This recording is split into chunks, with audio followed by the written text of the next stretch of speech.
battle at the Barracks uploads with a relatively higher percentage of comments compared to views lean heavily towards Season 12, where on average nearly 4.5% of viewers were compelled to leave a comment in addition to watching an upload. Under this same metric, the most engaged match, with a comments to views percentage of 6.8%, was the first round Season 12 game between Sean Davis and Sean Hover.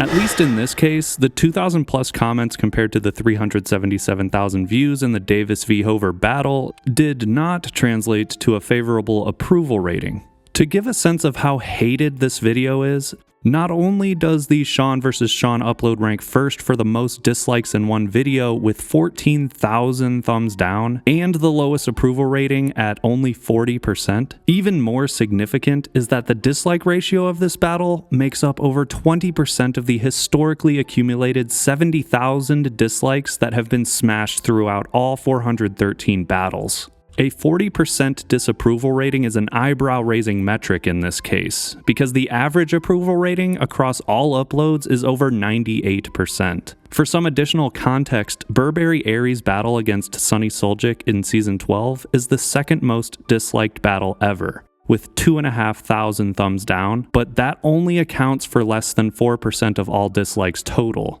And the Airy v Suljic battle's approval rating is over 95% when you factor in the 50,000 thumbs up to offset the dislikes on that same video. Comments on the Davis vs. Hover Round 1 game illustrated problems with the video, including the controversial death blow leading to Hover losing, a trick that Davis self-proclaimed to be a pressure flip underflip when it's more like a half-tweaked shove with a half underflip. That kind of trick was the first time it appeared in a battle, and because it hardly looks different from a basic pop shove it, in turn ending the battle, viewers were less than stoked. The way the video was edited depicted Davis showing a lack of sportsmanship and helping Hover even understand what he was supposed to do to land the death blow, which is kind of like telling someone you owe them money but not even explaining why they need to pay you. I don't know, man. Additional unfavorable characteristics of this battle included the absence of Berra, Costin, or really anyone besides Chase Gaber who was filming to represent the Barracks and make sure the integrity of their own tournament was maintained, as well as some kooky insistence on Davis calling out Hover for toe touch on an offensive switch tray, while Hover was on letter T and Davis only had one letter. Come on, look at that front foot. Come on, tell me it didn't touch, and I'm good. And zoom in on that. I don't think that big touched. foot hanging up. It's really close. I trust it. It didn't touch. Good. Okay, I know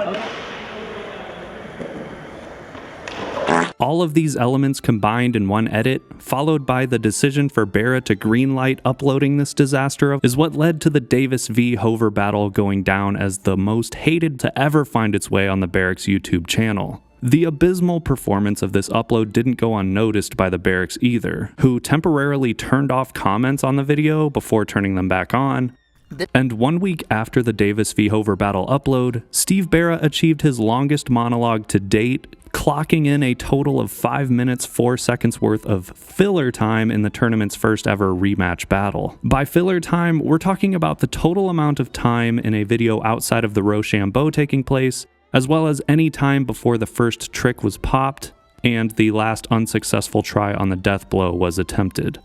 Hover ended up winning the rematch, and the result of posting that battle translated to a 98.1% approval rating, and the second highest overall engagement ratio of comments to views ever for an official game at 6.43%. The PR campaign of clearing Davis's name might have been successful in the rematch, where we hear very little from the long-haired Naperville, Illinois native in that upload compared to the first game, but views on the video, the most important YouTube metric that drives ad revenue, rank 117th all-time out of 413 official battles, with that game being watched 388,000 times 1.5 years after its upload date. Season 12 might have the most overall views compared to all other seasons, with 31.5 million across 63 battles, but the Luan vs. Joslin championship game from Season 11 remains the most watched single battle ever at 4.5 million views overall. If we take a metric that combines views, likes, dislikes, and comments, add them up by skater, and divide by 2 to give each skater's opponent an equal share of this measuring stick,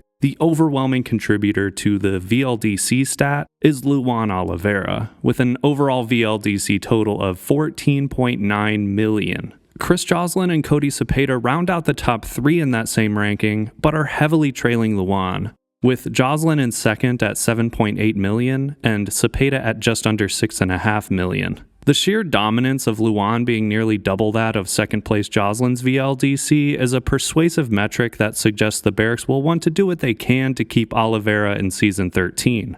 The top 5 skaters in the VLDC ranking are all former champs in one season or another, but 6th place, whose highest accolade in the tournament was winning the 3rd place battle in season 7, is Eric Kostin with 5.4 million, making him the highest placing competitor to not be a former champ.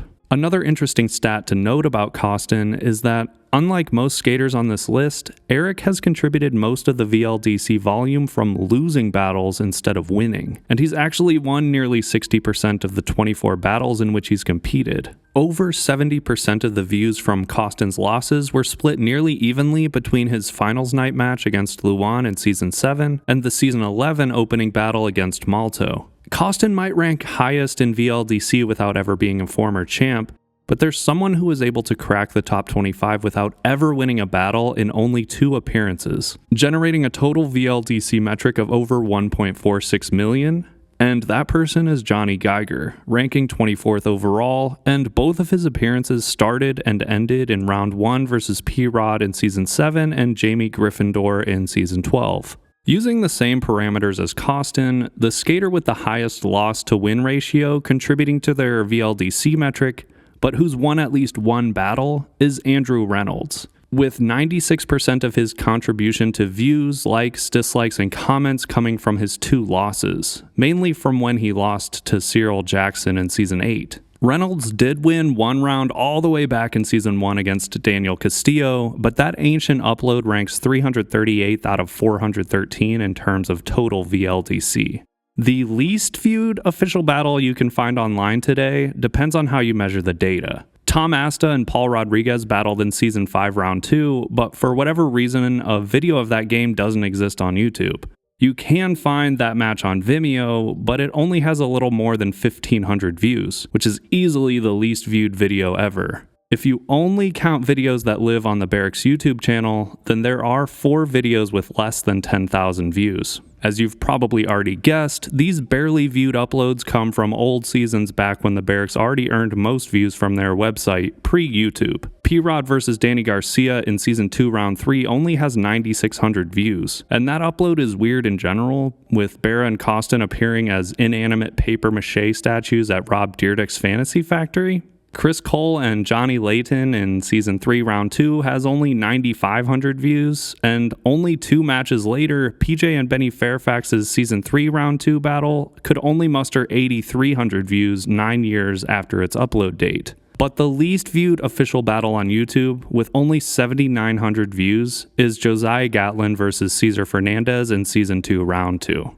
Although seeing that there are battles on the Berrics channel with less than 8,000 views is mildly interesting, this isn't much of a surprise given what we know about the distinct shift from their website to YouTube beginning in Season 7. If we take into account that factor and only include battles from Season 7 onwards, the least viewed official match is Season 8's 3rd place battle between Cody Cepeda and Tom Asta, which currently has 62,600 views. Again, this isn't that surprising because a 3rd place battle is more or less a tension builder for the championship match, so a lack of interest in that game makes more sense in hindsight. Aside from Tom and Cody's 3rd place battle in Season 8, the next least viewed battle is the Season 9 Round 2 match between Denny Pham and Nick Matthews, with 71,500 views. Season 9 as a whole was a relative failure, contributing a total VLDC metric of 5.9 million. 5.9 million views, likes, dislikes, and comments might sound like a decent enough metric on its own, but when you compare that to the average VLDC figure of 22 million generated from seasons 7 through 12, season 9 brought to the table only 4.5% of the total that every other season after 6 was able to achieve, meaning that the remaining 96% of VLDC volume came from seasons 7, 8, 10, 11, and 12. There are a collection of reasons why this happened. First, season 9 was a quote-unquote new blood themed season, meaning that, similar to season 2, the entire 32 skater roster was filled with new names, leaving no room for returning skaters from previous seasons. Season 2 included big names like Chris Cole and Paul Rodriguez, and while season 9's roster featured names you might be familiar with if you keep a close eye on the core skateboarding scene, even former SOTYs like Leo Romero and Mason Silva didn't quite stack up,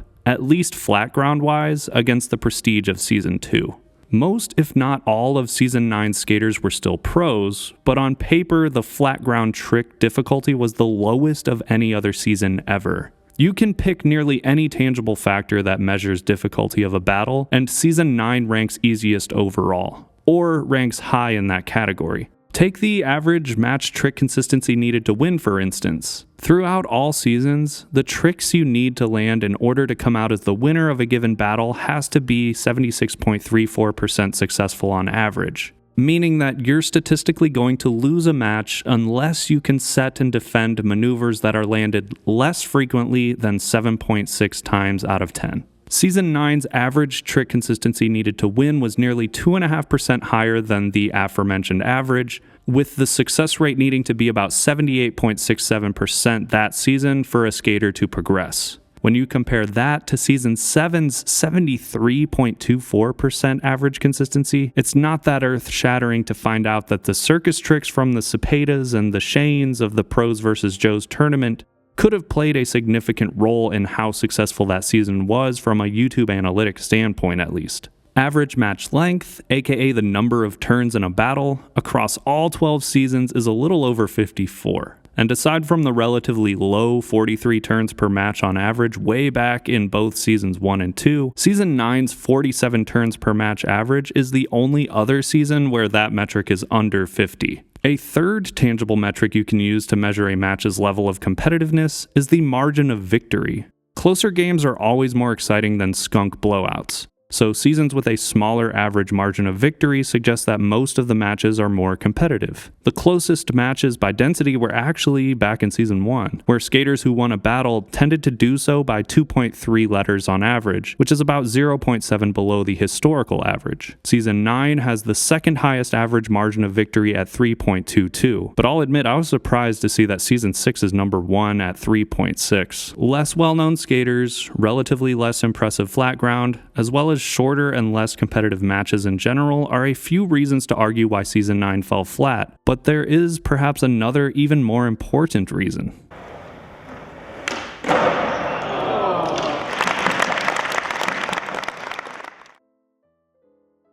There are essentially two main components to a battle that are critical for viewers to see in order to properly absorb what happened: the Rochambeau and the tricks that were attempted. From seasons 1 through 12, the average percentage of skating time in an upload is 56.83%, meaning that over half of most videos are the actual battle itself. In season 9, the average amount of skating in a given upload was only 39%, which is 17% below average. One of the battles in Season 9 includes an upload where only 18.73% of the video is the actual battle, which is the round 1 bout between Brandon Westgate and Nick Matthews. That match lasted 24 turns, which shares a 3-way tie for 7th shortest match ever, but because of the fast-paced nature of the battle, followed by the lengthy post-match interview, only 62 seconds of the 5.5-minute upload was match footage. Westgate alluded to the fact that he was essentially passing through the barracks to capitalize on good weather in LA to stack clips while talking with the match's rule reader, Chris Cole. So you're skating street today. Do you have anything else, like as far as, Battle of the Barracks got run into the schedule, so is there anything else? Do you have like catalog shoots or any of the other stuff that? Nah, we're just working on an element video, so I just kind of came out. Yeah, I just came out to like try to film some stuff. It's still kind of shitty on the East Coast, so Yeah. had to get out of there for a little bit and Okay. try to maybe shoot. Non-Battle of the Barracks style talk here. And as a result, Brandon's match with Nick is the only one in Battle at the Barracks history where less than 20% of the video is devoted to the actual battle. 62 seconds worth of footage in a game of Skate is well below the historical 2 minutes 39 seconds runtime average for any given game of Skate, but the absolute shortest runtime for any one game is the Season 1 Round 1 battle between Andrew Reynolds and Daniel Castillo, where the time between the first pop trick and the last death blow attempt is only 34 seconds. Reynolds versus Castillo ranks third all time in terms of least turns in a battle at 19. Factoring in recency bias on YouTube with seasons 7 through 12, the least amount of footage for a game of Skate there is 44 seconds from the Season 8 Round 1 battle between Chris Chan and Bastian Salabanzi, which is actually tied for first all time as the shortest match ever at 15 turns total, next to Mike Moe and Shane's wild third place battle in Season 6. Remember that 5-minute plus monologue stat Berra achieved from the Davis-Hover rematch? Well, not only is that Steve Berra's personal longest stretch of taking up screen time that doesn't pertain to the battle, but it's the most non-skate footage ever in any single game. 144 different people/parties have read the rules or appear to have been allegedly assigned to read the rules before an official Battle at the Barracks match across all 413 games in the 12 seasons that have taken place so far. The overwhelming leader in all-time appearance rankings for who read the rules, and doing it 103 times to account for almost exactly 25% of all 413 battles, is Steve Berra. Nothing has anything to do with it. All right, go. Second place at 65 appearances is Thai-born American professional skateboarder and company owner Eric Costin. It's probably better to classify the quote-unquote rule reader as more of an MC or host of any given match, because there are cases where the rules aren't actually read.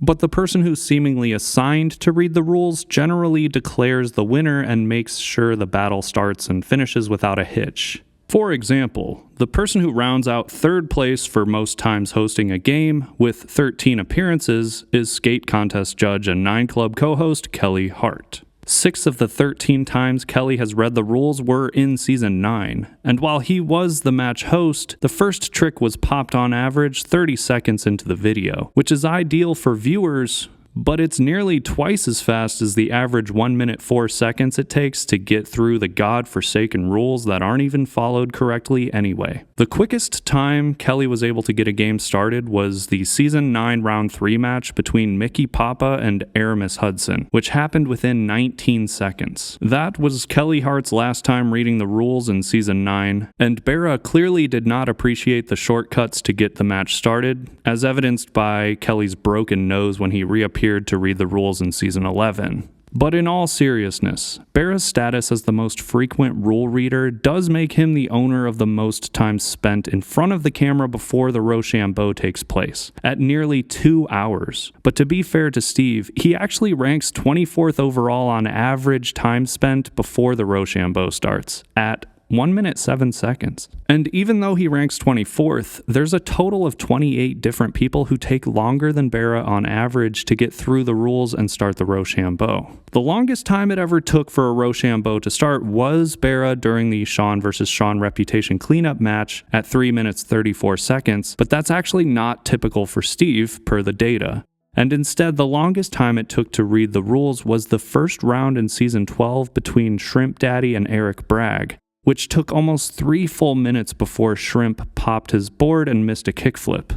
A lot of the intro banter from that battle involved other shenanigans besides just the rule reading, so if you want to technically identify the actual slowest time to read the rules ever in Battle at the Barracks history, it's when Steve-O's voice got dropped into a vat of molasses and took him over 2 minutes to get through 128 words, which is nearly 1 second per word. That means no ho-hos. No grabs. No doing tricks that slide on the ground if your opponent popped their trick. No Malto manual shit. One comment stated that there was an audio delay at the venue between the mic and the speakers, forcing Steve-O to wait until he heard himself before moving on to the next word. But be that as it may, the jackass star is the slowest person to get through the rules. On the other end of the same metric, the quickest time to get the Rochambeau started was back in Season 9, Round 2, where James Craig got straight to the point and got Bobby Warris and Eunice Amrani to throw down in 6 seconds. Rochambeau takes about 2 seconds on average to complete, but the longest time it ever took to get through the rock, paper, scissors portion of Battle at the Barracks is kind of a murky answer, because it could be argued that the 23 seconds it took for Shrimp Daddy and Eric Bragg to open their boxes is the longest time. But if that doesn't count, then the lengthy 18-second explanation of how to do Rochambeau during Sonny Suljic versus Garrett Jinner in Season 12, Round 2 might be the winner. If you want to only count when both skaters start throwing with their hands, Mike Moe and Chris Cole took 15 whole seconds to get through the Rochambeau back in Season 6, Round 3. Yeah, I did. Remember, this is very small. I know, I 1, 2, was going 3. East Coast. Yeah. All right. As far as conclusions to draw from with all this extremely important information, coming up with the best formula for a successful Battle at the Barracks season might not be the simplest task. The Pros vs. Joes season nearly averaged 1 million views per battle. And unless I'm missing something, views are the metric you always want to strive for on YouTube. As much as I want to take the easy route and say flat ground difficulty needs to be prioritized because Season 7 had the most views per battle and coincidentally featured the most difficult tricks compared to any other season, there are other factors that could have played into the Pros vs. Joes success. The magic of taking the big name power with dudes like Shane, Cole, Luan, Mike Moe, and Nyjah, and putting them against unknowns on a massive platform via the Barracks is a smart formula for drawing attention.